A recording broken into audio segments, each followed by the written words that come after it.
Depois vamos abrir a palavra de Deus. Senhor, nós oramos a Ti nessa noite. Nós ainda continuamos intercedendo ao Senhor por nossa irmã Thelma, pedindo que o Senhor venha confortar o coração dela, abençoando o Senhor nesse momento de tribulação que ela está vivendo. Nós também intercedemos ao Senhor em favor da família do pastor Bruce, clamando que o Senhor conceda a eles todas as consolações do Espírito Santo. E pedimos ainda que o Senhor abençoe a viagem do Teu servo até a outra América, onde ele estará com a sua família cultuando ao Senhor. Abençoa, Pai, e continua derramando graça sobre essa família. Nós Te louvamos por estarmos juntos essa noite, pelo Senhor ter preparado o nosso coração e nos escolhido antes da fundação do mundo para sermos santos e irrepreensíveis em amor. Nós clamamos que o Senhor dirija o nosso coração às Escrituras, para que cada verdade seja descortinada diante dos nossos olhos espirituais e que nós recebamos do Senhor aquilo que necessitamos. É a nossa oração no nome de Jesus. Amém. Amém. Irmãos, vamos abrir a palavra do Senhor em Lucas capítulo 15.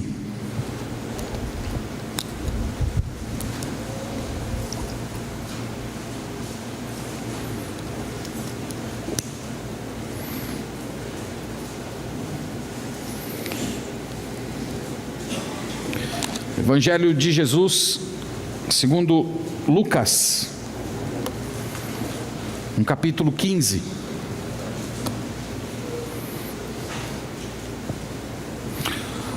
Eu tinha planejado já entrar na mensagem direto, mas por amor aos diversos visitantes que a gente tem essa noite, eu vou dar uma pequena recapitulada naquilo que nós já temos falado. Nós estamos olhando um pouco mais de perto a conhecida parábola do filho pródigo. E nós dividimos essa parábola em 3 pregações. Na primeira pregação olhamos o filho mais novo, que virou a mesa, que se revoltou contra o pai, foi embora de casa. A última mensagem nós vimos um pouco a respeito do pai, que figura o nosso Senhor Jesus Cristo, que de uma forma extravagante saiu da sua posição de nobre, correu em direção ao seu filho pecador, abraçou, beijou e restaurou aquele filho a uma posição de honra, dando a ele perdão imediato e total, seguindo-se de uma grande celebração. Eu falei para os irmãos que essa parábola, a razão dessa parábola, está no primeiro versículo e no segundo do capítulo 15, quando diz assim: aproximavam-se de Jesus todos os publicanos e pecadores para o ouvir, e murmuravam os fariseus e os escribas, dizendo: este recebe pecadores e come com eles. Aqui está a razão da parábola. Nós temos 2 grupos que se aproximam do Senhor Jesus. Nós temos o grupo conhecido como publicanos e pecadores, que figuravam o irmão mais novo da parábola, o pródigo. Eles que pecavam descaradamente, viravam a mesa, pecavam sem qualquer tipo de compostura, que tinham seus pecados conhecidos publicamente. Esses se aproximavam de Jesus, talvez esperando pagar algum tipo de penitência para serem salvos. E do outro lado você tem os publicanos, ou melhor, do outro lado você tem os fariseus e os escribas, que eram a elite religiosa, que eles se sentiam muito bons, que eles achavam que eles obedeciam a Deus, que eles faziam tudo aquilo que era certo. Eles eram orgulhosos, eles eram presunçosos. E eles vão ser representados na parábola do filho pródigo na figura do irmão mais velho, que é a figura que nós vamos olhar hoje. O irmão mais velho é a figura da elite religiosa. Eles ficam ressentidos porque Jesus se aproximou dos publicanos e pecadores, porque Jesus perdoou publicanos e pecadores. Eles ficam ressentidos e eles não querem participar dessa festa. Essa festa cujo tema aparece no capítulo 15, na figura do homem que encontra a ovelha perdida, a Bíblia dizendo que há festa no céu quando pecadores se arrependem. Esses escribas e fariseus, eles não querem participar dessa festa, eles ficam do lado de fora, emburrados e reclamando de tudo. Então é a figura que nós vamos olhar hoje, é a figura desse irmão mais velho. Nós vamos, irmãos, ler toda a parábola, tá bom? Nós vamos ler o capítulo 15, verso 11 em diante, mas de fato nós vamos nos concentrar apenas na figura do irmão mais velho. Então o verso 11 começa dessa maneira: continuou, certo homem tinha 2 filhos. O mais moço deles disse ao pai: Pai, dá-me a parte dos bens que me cabe. E ele lhes repartiu os haveres. Passados não muitos dias, o filho mais moço, ajuntando tudo o que era seu, partiu para uma terra distante e lá dissipou todos os seus bens, vivendo dissolutamente. Depois de ter consumido tudo, sobreveio àquele país uma grande fome e ele começou a passar necessidade. Então ele foi e se agregou a um dos cidadãos daquela terra, e este o mandou para os seus campos a guardar porcos. Ali desejava ele fartar-se das alfarrobas que os porcos comiam, mas ninguém lhe dava nada. Então, caindo em si, disse: Quantos trabalhadores de meu pai têm pão com fartura, e eu aqui morro de fome? Levantar-me-ei e irei ter com meu pai e lhe direi: Pai, pequei contra o céu e diante de ti. Já não sou digno de ser chamado teu filho. Trata-me como um dos teus trabalhadores. E levantando-se foi para o seu pai. Vinha ele ainda longe, quando seu pai o avistou e, compadecido dele, correndo, o abraçou e beijou. E o filho lhe disse: Pai, pequei contra o céu e diante de ti. Já não sou digno de ser chamado teu filho. O pai, porém, disse aos seus servos: Trazei depressa a melhor roupa, vestiu, ponde-lhe um anel no dedo e sandália nos pés. Trazei também e matai o novilho cevado.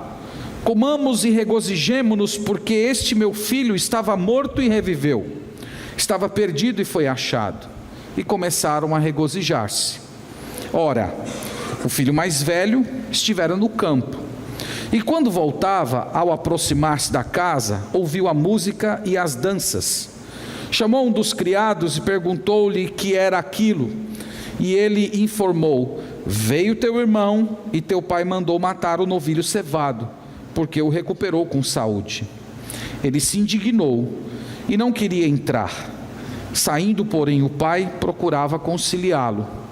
Mas ele respondeu a seu pai: Há tantos anos que te sirvo sem jamais transgredir uma ordem tua, e nunca me deste um cabrito sequer para alegrar-me com os meus amigos. Vindo, porém, este teu filho, que desperdiçou os teus bens com meretrizes, tu mandaste matar para ele o novilho cevado. Então lhe respondeu o pai: Meu filho, tu sempre estás comigo, tudo que é meu é teu. Entretanto, era preciso que nos regozijássemos e nos alegrássemos, porque esse teu irmão estava morto e reviveu, estava perdido e foi achado. Amém. Como eu disse para vocês, irmãos, no princípio, nosso objetivo essa noite é olhar a figura do irmão mais velho. E Jesus tem um alvo específico quando apresenta a figura do irmão mais velho. É apresentar uma acusação ao comportamento legalista, ao comportamento cheio de autojustiça, ao comportamento cheio de orgulho das elites religiosas que viviam na cidade de Jerusalém e que estavam em constante oposição ao ministério de Jesus. Então nós vamos ver que a grande marca desse jovem, desse irmão mais velho, é o ressentimento. Ele é ressentido contra o seu próprio pai.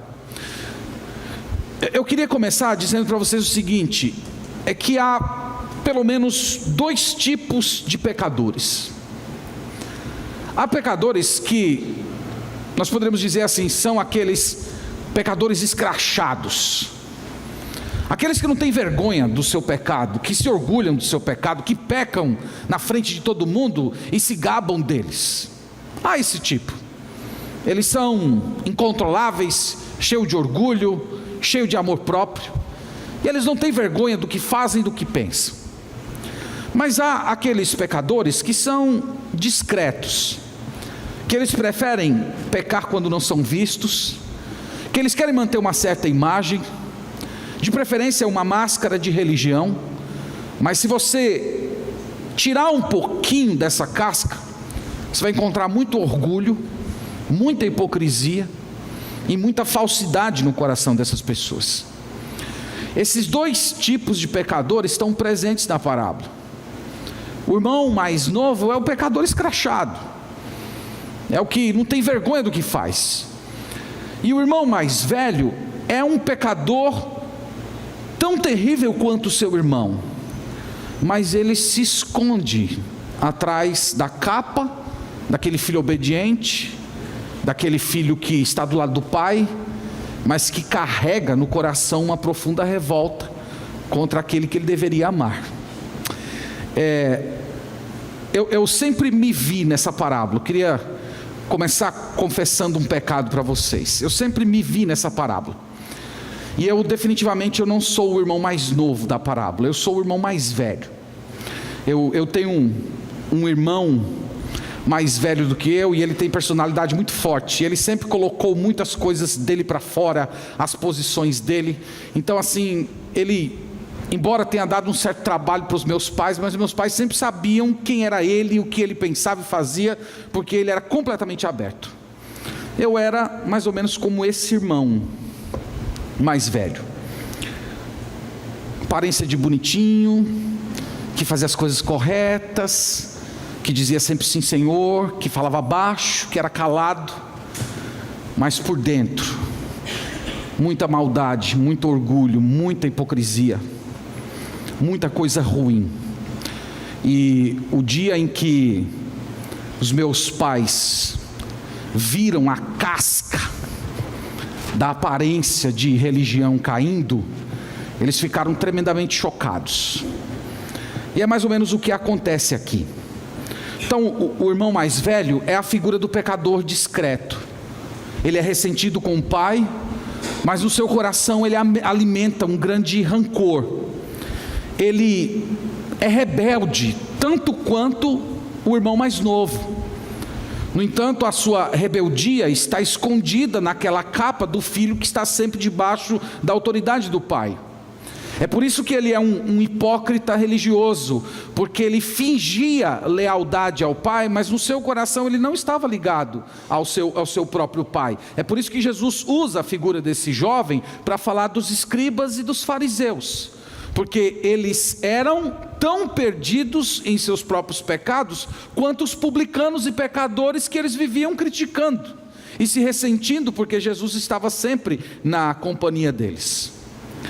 Nós vimos aqui na história que a festa estava a todo vapor quando o irmão mais velho chegou. Ele não sabe o que está acontecendo. É interessante perceber na história que ele não foi avisado, mesmo sendo o filho primogênito.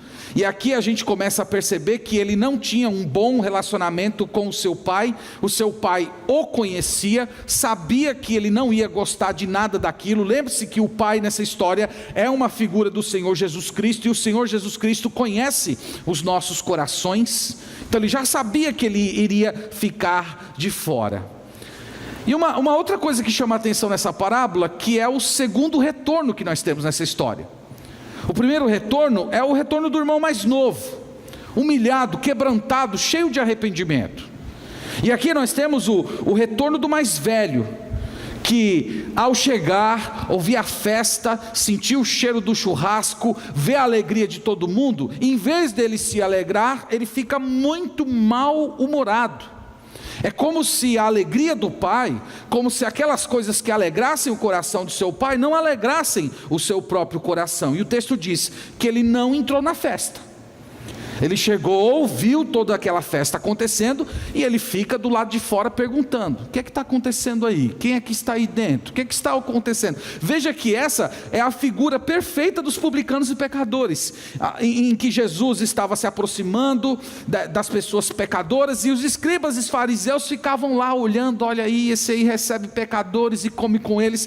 Eles não entram na festa, eles não participam do arrependimento desses homens. E o texto diz que ele fica do lado de fora, ele fica especulando sobre os acontecimentos da festa, ele boicota a programação, a alegria do seu próprio pai, demonstrando uma fúria extrema.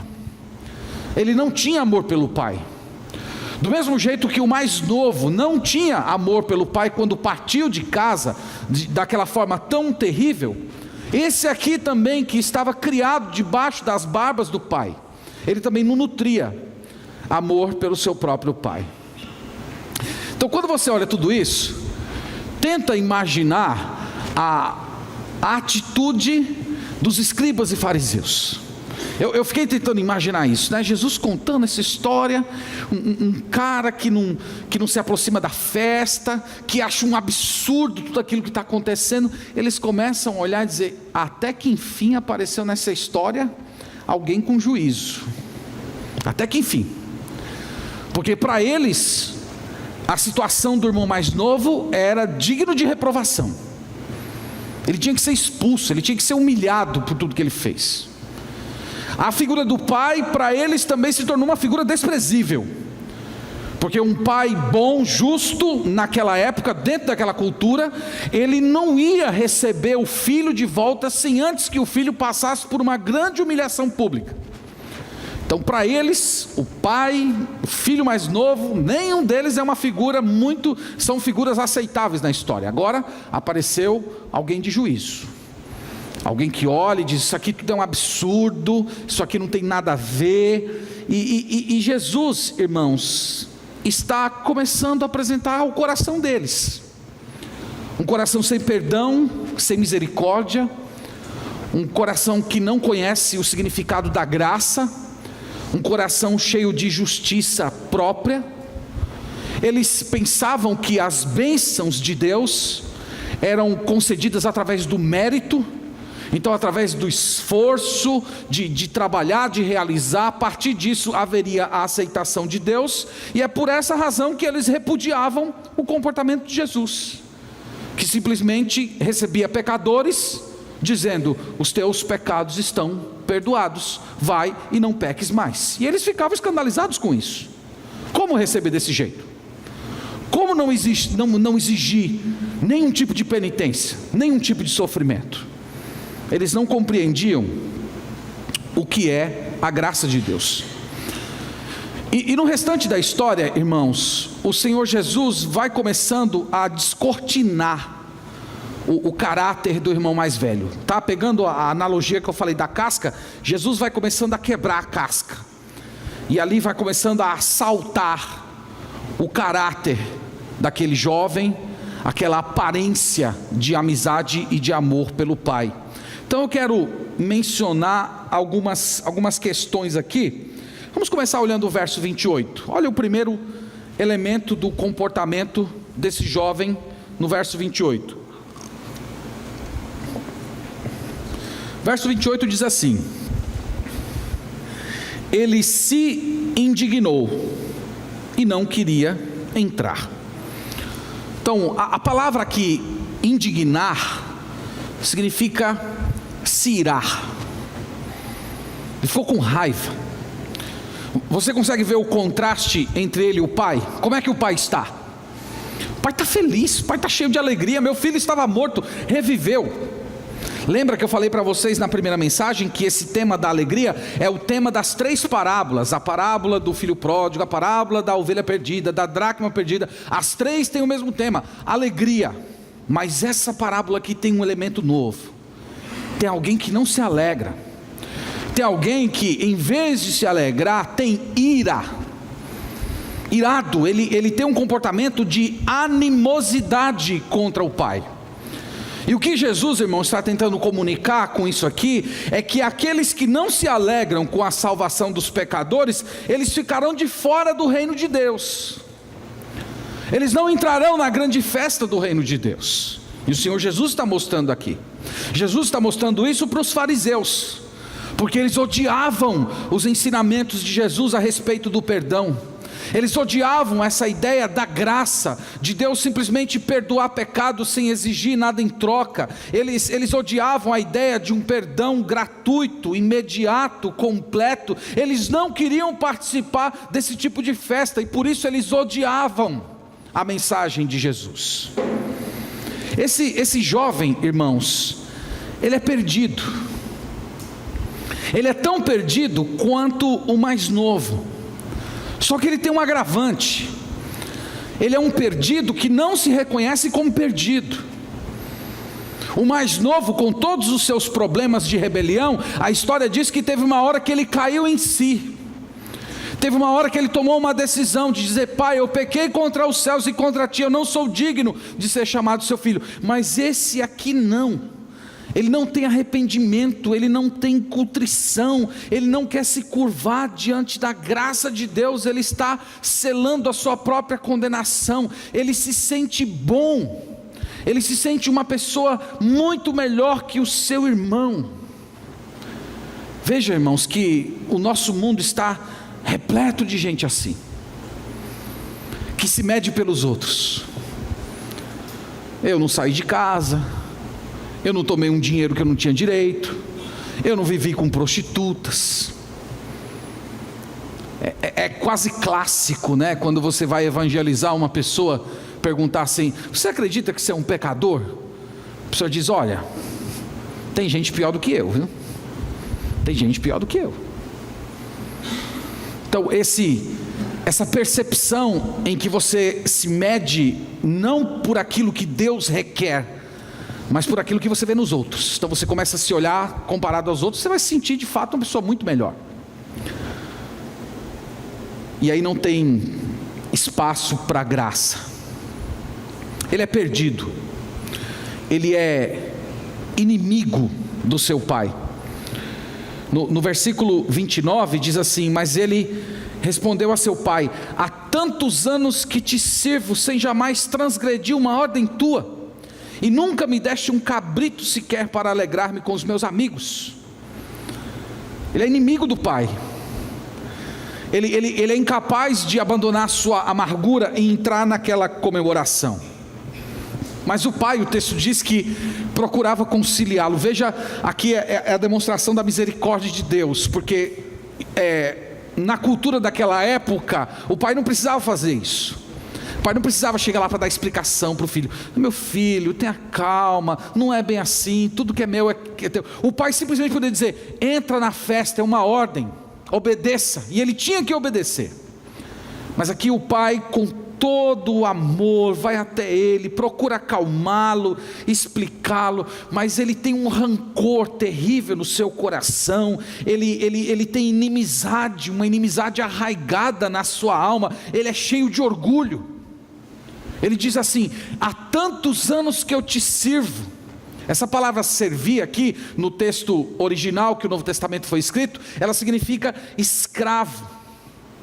É como se ele dissesse: eu trabalho aqui feito um condenado, eu trabalho aqui feito um escravo, eu nunca tive nenhum tipo de reconhecimento do Senhor. Ele achava que ele merecia mais do que recebia. É como se o pai fosse injusto com ele. E aqui tem mais um contraste interessante na história, porque o pródigo, quando vem para casa, volta para casa, o que é que ele pede ao pai? Pai, trata-me como um dos teus trabalhadores, como um dos teus servos. Para o pródigo, ser recebido pelo pai, tratado como servo, seria a coisa mais feliz da vida dele.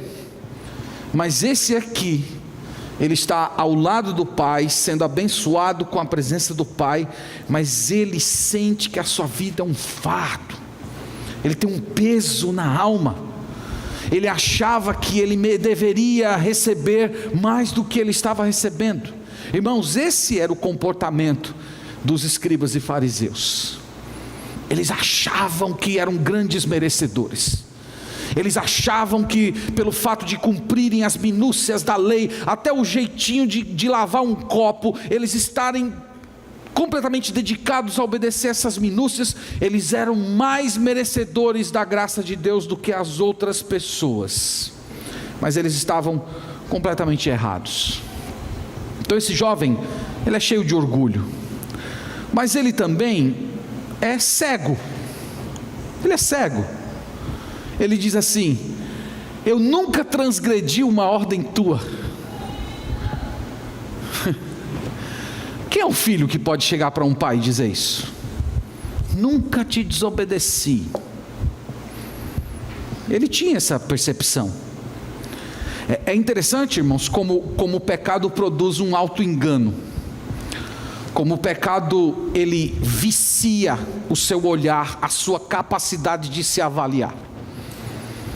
Eu nunca transgredi, eu nunca pequei. Aqui, novamente, a imagem dos escribas e fariseus. Lembra daquela oração do fariseu em que Jesus contou naquela história, dizendo que ele falava assim: Senhor, eu te agradeço porque eu não sou que nem esse sujeito aqui, eu dou o dízimo, eu faço isso, eu faço aquilo outro. Eles se orgulhavam daquilo que eles eram, daquilo que eles faziam. Então é essa figura. Eu nunca transgredi. O fariseu era capaz de bater no peito e dizer isso: eu não peco, eu não faço nada de errado, eu obedeço todas as ordens de Deus, eu faço além daquilo que Deus requer de mim. Ele é completamente cego. Perceba também que, além disso, ele tem uma outra família, ele tem um outro grupo com o qual ele se alegra. Ele diz assim para o pai: o Senhor nunca me deu um cabrito sequer para eu me alegrar com quem? Com os meus amigos. Ele tem outros amigos. As pessoas com as quais ele divide a alegria não são as pessoas com as quais o seu pai divide a alegria. O que alegra o coração dele não é o que alegra o coração do seu pai. A festa que ele quer participar não é a festa que o seu pai está promovendo. Então, irmãos, um homem completamente perdido. Mas do outro lado, você continua vendo a figura do pai, a figura de graça. O pai dizendo: meu filho, e indo atrás dele, né? Você pode até imaginar ele esbravejando, andando de um lado para o outro, e o pai indo atrás dele, tentando acalmá-lo. Meu filho, essa palavra meu filho aqui significa filhinho. É um modo carinhoso de se dirigir. Vamos nos alegrar, olha, tudo que eu tenho pertence a você. Mas esse seu irmão, ele estava morto, esse seu irmão reviveu. E o que é significativo, irmãos, é o modo como Jesus terminou a história. Se vocês forem perceber bem, Jesus não deu uma conclusão à história. O mais velho se reconciliou com o pai, o mais velho pediu perdão, o mais velho percebeu que estava errado e resolveu então entrar na festa. Jesus deixou todas essas questões em aberto. A história termina com a fala do pai: vamos nos alegrar porque esse teu filho estava morto e reviveu. Nós precisamos nos juntar e nos alegrar. E sabe por que Jesus deixou em aberto essas questões? É como se ele quisesse que cada fariseu e cada escriba que estava ouvindo essa parábola completasse o final dessa história com a sua própria história. Vocês vão se arrepender? Vocês vão pedir perdão? Vocês vão reconhecer que vocês são perdidos, que vocês também são pecadores? Vocês vão perceber que vocês necessitam da graça tanto quanto o irmão mais novo? Jesus estava provocando a mente deles para o fato de que eles também precisavam de perdão. Pois bem, meus irmãos, eu penso que há pelo menos 2 alertas que essa passagem traz para nós que estamos quase 2000 anos depois que ela foi contada pelo nosso grande Salvador, Senhor Jesus Cristo. penso que o primeiro alerta que salta aos nossos olhos quando a gente lê essa história é essa oposição que há entre a religião das obras e a graça de Deus. Eu já falei algumas vezes aqui para vocês que há apenas duas religiões no mundo: a religião das obras e a religião da graça. Todas as religiões do mundo, elas podem ser agrupadas nesses dois sistemas. Eu até poderia dizer que todas as religiões do mundo, fora a fé cristã, são religiões de obras. Você tem que fazer alguma coisa, você tem que realizar alguma coisa, você tem um sacrifício para fazer, você tem um conjunto de normas para seguir, você tem que obedecer a alguma pessoa, seguir certos parâmetros de conduta. Essa é a religião das obras. Mas tem a religião da graça. É a religião que não confia em si mesmo. É a religião em que você percebe que você não tem nada para oferecer para Deus, que os seus melhores esforços para encantar Deus ou para despertar a atenção de Deus não passam de trapos de imundícia, que você é completamente pecador. Só tem essas duas. Uma é gratuita, a outra é legalista. Uma confia nas obras de outro, do Senhor Jesus Cristo. A outra confia nas suas próprias obras. E eu falo isso, meus irmãos, com muita tristeza no coração, mas essa religião das obras, ela vai condenar milhões e milhões de pessoas ao inferno. Milhões e milhões de pessoas que estão tentando agradar a Deus do seu próprio jeito. Essa era a religião dos fariseus e dos escribas, e era a religião do irmão mais velho da nossa parábola. Poucos meses atrás, eu visitei uma pessoa não convertida, e que havia estado muito doente, doença grave, risco de morte, mas pela bênção de Deus, sobreviveu. E eu fui fazer uma visita de cortesia. Mas tem aquelas visitas de cortesia em que o nosso coração acaba ficando muito incomodado e a gente às vezes acaba abandonando um pouco a cortesia. E dentre as conversas que nós vínhamos tendo, num certo momento, eu parei, olhei para ele e fiz uma pergunta bem direta. Falei: olha, se você tivesse partido semana passada, se você não tivesse se recuperado, se você tivesse morrido, você acredita que ao comparecer diante de Deus, Deus iria receber você, e Deus iria te levar para o céu, para você ficar aguardando um dia a ressurreição do seu próprio corpo, mas já desfrutando de todas as glórias da presença de Deus, de Cristo e dos anjos? Você acredita que seria salvo? Ele disse assim: eu não acredito, eu não tenho certeza. Eu acho que haveria uma espécie de um julgamento, balanças seriam colocadas, que eu fiz de bom, que eu fiz de ruim, e a partir disso, meu destino eterno seria estabelecido. E eu fiquei pensando nessa figura da balança, e eu acho que essa figura, ela pode ser utilizada sim para falar da salvação, mas não essa balança em que em cada prato você coloca o que você fez de bom e o que você fez de ruim. Mas num dos pratos você coloca a lei de Deus. O que a lei de Deus diz? A lei de Deus diz que o salário do pecado é a morte. A lei de Deus diz que a alma que pecar, essa morrerá. A lei de Deus diz que o Senhor é perfeito e que Ele não tolera pecado, e que no céu, o lugar da sua santa habitação, não entrará jamais coisa alguma contaminada. A Bíblia diz isso, Então vamos pensar nessa balança. A balança que eu estou pensando é aquelas balanças que de vez em quando a gente vê no interior ainda. Aqui na capital a gente não vê muito, mas é aquela balança que você tem 2 pratos e aqui coloca o peso, né? Coloca 1 quilo aqui e no outro prato você vai colocando o objeto que você quer. Já viram essa balança ou eu estou tão velho assim? Não, acho que não, né? Vocês já devem ter visto.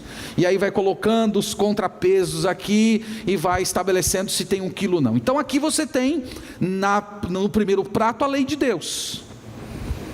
E aqui no outro prato, as suas obras. Tem perfeição em você? Tem perfeição? Você pode, naquele dia, olhar para Deus e dizer que nem esse irmão mais velho, nunca transgrediu uma ordem sua? Você pode falar isso? Você pode alegar que não tem nenhum tipo de pecado escondido dentro do seu coração? Esse será o padrão do julgamento. O padrão do julgamento não é se tem gente pior do que você. Não é se tem gente que virou a mesa, que roubou dinheiro, que matou gente. Esse não é o padrão. O peso lá é a santidade de Deus. E do outro lado vai estar o seu pecado. É por isso, meus irmãos, que ninguém é salvo pelas obras. A única maneira de alguém ser salvo é quando, através do Evangelho de Cristo, na ação do Espírito Santo, as suas obras de injustiça são retiradas desse prato aqui, e lá são colocadas as perfeições do Senhor Jesus. Aí sim. Aí não são mais as suas obras, mas é a obra de Cristo. Aí não são mais as suas imperfeições, são as perfeições de Jesus. E aí Deus te recebe. Vinde benditos de meu Pai. E foi isso que eu tive o privilégio de falar para aquele senhor naquela tarde. E essa parábola, ela nos coloca diante dessa questão. Você já aprendeu essa lição? A lição que, até onde nós sabemos, o irmão mais velho não aprendeu. Você já aprendeu essa lição? Como é que Deus salva? Se você não aprender essa lição, você não vai poder entrar na glória do Senhor. Eu ainda quero trazer mais uma palavra, e depois nós vamos orar ao Senhor. A segunda ideia que eu penso que salta aos nossos olhos nessa parábola é essa: é que é possível você estar no ambiente da casa do Pai e mesmo assim não ter uma comunhão real com o Pai. Essa é a situação do filho mais velho, e essa é a situação de milhões de pessoas que estão dentro das igrejas evangélicas. São pessoas que possuem uma forma de cristianismo. Eles falam como cristãos, eles se sentam como cristãos, eles têm o linguajar típico de um cristão, eles estão presentes na igreja domingo após domingo, mas eles estão a quilômetros de distância de Deus. E você pode olhar para essa parábola e perguntar: como é que eu sei se eu sou uma pessoa dessa? A parábola tem um termômetro. Sabe qual é o termômetro? É a alegria. O que alegra o seu coração? O que é que te empolga? Sabe aquilo que gostam de dizer assim, coloca para cima, te dá um up. Nós descobrimos aqui na parábola que o que alegrava o coração do pai não alegrava o coração do filho.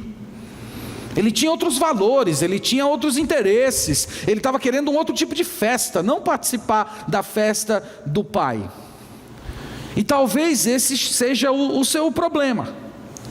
Você está no ambiente da casa do pai, você tem a casca de alguém que é da família do pai, mas ao mesmo tempo você está um pouco de fora, meio emburrado, e você é incapaz de se alegrar com as coisas que alegram o coração do pai. Você é incapaz de se alegrar com as coisas espirituais. Essas realidades que fazem o coração dos filhos de Deus ferver, elas não cativam você. Vida eterna, ressurreição, novos céus e nova terra, vida devocional frutífera, oração, jejum, quebrantamento, espírito de gratidão, espírito de louvor, evangelização, se importar com os perdidos, doar-se em prol do reino de Deus. Esses são temas que não empolgam o seu coração e que não alegram a sua alma. Você está do lado de fora da festa, você não se alegra com as coisas que alegram Deus, você está querendo outros tipos de festa, você tem outros tipos de amigos. As pessoas com as quais você se sente bem, as pessoas com as quais você quer matar o cabrito e celebrar, não são aquelas que fazem parte do povo de Deus. Você não se sente bem, mas mesmo assim, você é um sujeito moral, correto, tem uma certa idoneidade, não é entregue a grandes extravagâncias do pecado. Quem é você? Você é o irmão mais velho, você é um escriba, um neofariseu, você é perdido tanto quanto o sujeito que está se prostituindo. Você é perdido. Então o que você vai fazer hoje à noite? Eu espero que, do mesmo jeito que o Senhor Jesus, ao ir contando essa história, Ele ia abrindo, expondo as feridas e descortinando o coração daqueles homens, eu peço a Deus que Ele faça a mesma coisa com você hoje. Você saia daqui dolorido, incomodado. Teve uma pessoa que conversou comigo há umas semanas atrás, disse assim: pastor, eu saio da igreja irritado com as suas pregações. Eu quero que você saia daqui irritado mesmo, que seja uma irritação produzida pelo Espírito Santo de Deus. E eu espero de todo o coração que você tenha uma experiência real de comunhão com o Senhor, que Deus vire a sua existência de cabeça para baixo, para que você comece a se alegrar com as coisas que alegram a Deus, que você seja capaz de entrar na festa, e que essas realidades espirituais comecem a pulsar dentro do seu coração, e você comece a se desligar dessas coisas que não alegram o coração do Pai. Só assim a sua vida cristã terá significado. Então, meus irmãos, esse é o meu desejo, e essa tem sido a minha oração por minha vida, pela vida de vocês durante essa semana. Que o Senhor nos abençoe, que Ele nos transforme, e que nós nos alegremos apenas com aquelas coisas que alegram o coração de Deus. Esse é o termômetro. Esse é o termômetro que define se você está na casa do Pai, ao mesmo tempo em que tem uma comunhão real com Ele. Que essa seja a nossa experiência, no nome do Senhor Jesus e para a glória de Deus. Amém. Vamos orar e vamos pedir isso ao Senhor.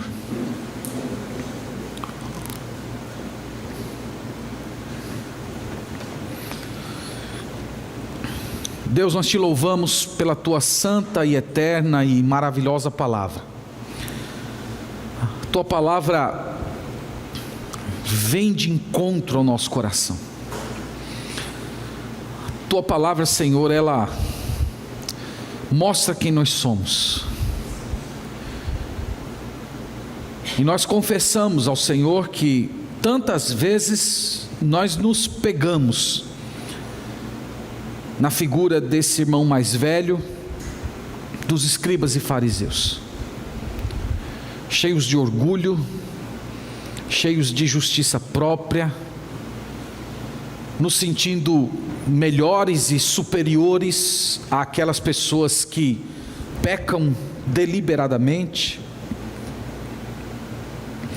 E tantas vezes, ó Deus, nós vivemos e nos alegramos com coisas que te entristecem, com prazeres do pecado que desonram a tua santidade. Nós confessamos ao Senhor o nosso pecado e nós clamamos pelo teu perdão. Nós pedimos que o Senhor tenha misericórdia da nossa alma. Nós não queremos, Senhor, nos ver nessa situação. Nós pedimos que o teu Santo Espírito nos purifique. que o Teu Santo Espírito nos dê aquela alegria que provém do Senhor, em que nós aprendamos a nos regozijar com as realidades espirituais, que elas se tornem reais, palpáveis, que nós sintamos o sabor delas nos nossos lábios, e que elas produzam alegria, regozijo, esperança, amor pelo Senhor, gratidão. Ao mesmo tempo, Senhor, em que nós pedimos que Tu coloques em nossa alma um santo horror pelo pecado, que nós não festejemos o mal, que nós não nos encontremos com pessoas para celebrar aquilo que o Senhor abomina. Tem misericórdia, Senhor, de nós. Eu oro também, Senhor, pelas pessoas que aqui estão e que ainda não entregaram a vida ao Senhor Jesus Cristo, que estão tentando ser salvos através das suas próprias obras, que estão acreditando que são pessoas melhores do que os outros, que não vivem em pecados grosseiros. Senhor, abre o coração dessas pessoas para que elas percebam a maldade que existe dentro delas, e que a percepção dessa escuridão espiritual as faça correr para o Senhor Jesus Cristo, que é a luz que ilumina a nossa alma e dá sentido à nossa vida. Que elas creiam no Senhor, que elas sejam purificadas, que elas sejam transformadas à imagem do Senhor Jesus Cristo. Essa é a nossa oração ao Senhor essa noite, no nome de Jesus Cristo, para a Tua glória. Amém.